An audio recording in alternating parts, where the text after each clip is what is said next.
Florida is known as the Sunshine State for good reason, but it could just as easily be the citrus state.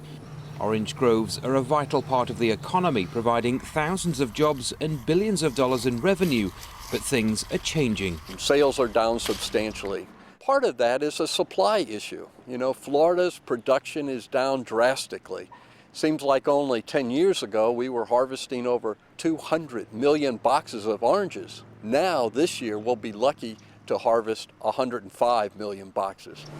That drop in production is down to this tiny insect. It's called the Asian citrus psyllid, and it spreads a devastating disease known as citrus greening, and the reason that prices are rising.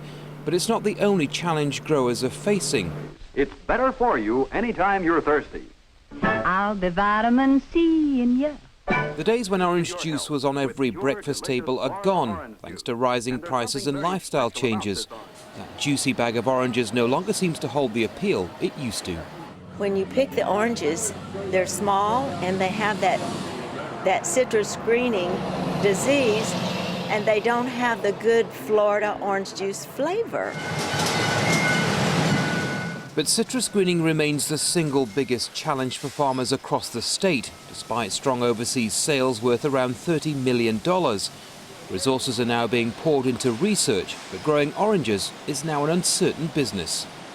And for Florida's smaller orange growers, the risks are even greater. When demand goes down and citrus greening has the potential to wipe out your sole source of income, then there's a good chance you could go out of business entirely, which is why many here are turning to new crops. For fourth-generation citrus farmer Dustin, that's meant turning to crops like blueberries. It's a decision he made 5 years ago, and one he says helped save the family farm. If we would have stayed in the citrus, like I said, I wouldn't be a full-time farmer. I'd still have to have a full-time job somewhere else and be a part-time farmer to be able to support my family. The biggest challenge for the industry is getting production back up and prices down. But with no cure for citrus greening in sight, the next few years could be even tougher for one of Florida's most important crops. Andy Gallacher, Jazeera, Dundee, Florida.